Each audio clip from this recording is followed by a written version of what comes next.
In the midst of a sell-off that started on January 3rd and has persisted week after week, well into summer, I want you to think about a brick and a rubber band. Now, just what, you might rightly ask, would a brick and a rubber band possibly have to do with our mid-year outlook for the financial markets?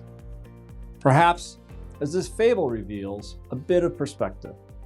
In a time like this one, with the markets falling month after month and apparently no end in sight, an investor got home one night and checked his account balances. He discovered that they had fallen yet again, so he found himself pulling down his driveway with a brick that he had grabbed from his garage, sitting on the seat beside him.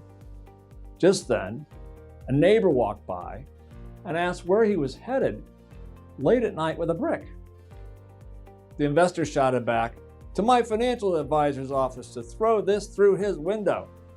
How could he let me lose so much money?"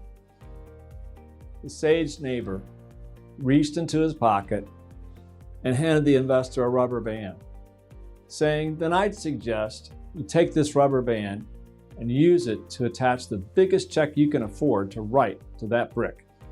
Based on how you're feeling right now, it's probably about time to deposit that into your accounts and get it invested." Now, we're not advocating violence to any financial advisor's office, just a fable here, but we are suggesting that about the time we begin to feel knots in our stomachs may also be the time that market trends start to change. And the key is to keep perspective. So, let's look at what kicked off the current downswing: inflation. We've been talking for nearly a year about the significantly increased supply of money pumped into our economy by the Fed during COVID and how it would lead to big inflation. And that has come to pass, with May's Consumer Price Index of inflation up to 8.6%. Yet in June, some signs of easing appeared. The national average for regular gasoline recently fell for 27 straight days. Existing home sales have fallen every month since January. Commodity prices for copper, soybean oil, lumber, wheat have generally been falling since mid-April.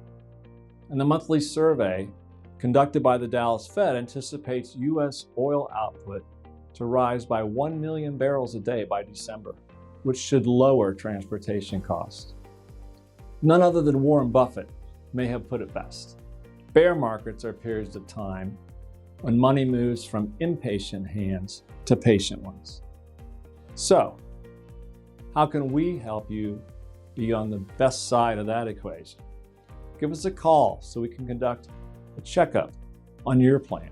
No need to look for a rubber band to deliver checks. A stamped envelope will do just fine.